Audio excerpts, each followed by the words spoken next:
Hindi pa, pare. Merong pambarahaya si Coach Chot. Alam nyo, ako, si Coach Chot, tagal kami nagsama niyan.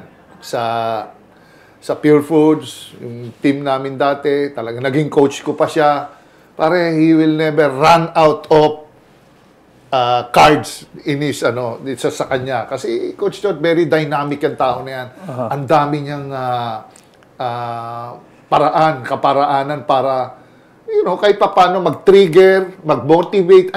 Pare, nagti-team building si Coach Chot.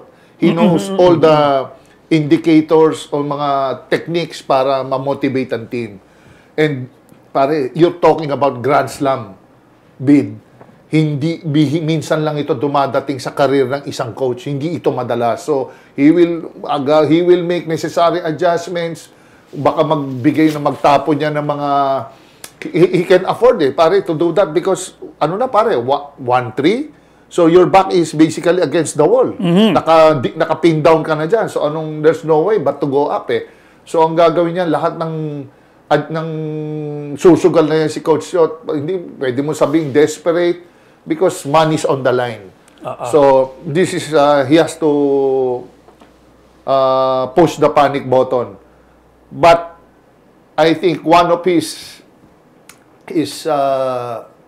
technique or siguro mga ways para niya magandang discarding gagawin niya is how will you solve Junmar Fajardo? Kasi pare, overwhelming ang presence ng Junmar. Puno lahat ng stats, rebounding, scoring, blocking, defense.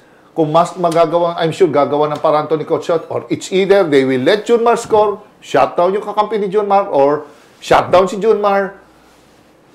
Baka pwedeng ilimit yung mga guards or kaya si John other way. Baka pwedeng kailangan istopin mo kahit isa sa kanila Tama. Yung Smalls or yung si John Mar. Kung hindi, you will just repeat the same mistake. Correct. Na hindi na solve yung San Miguel na campaign itong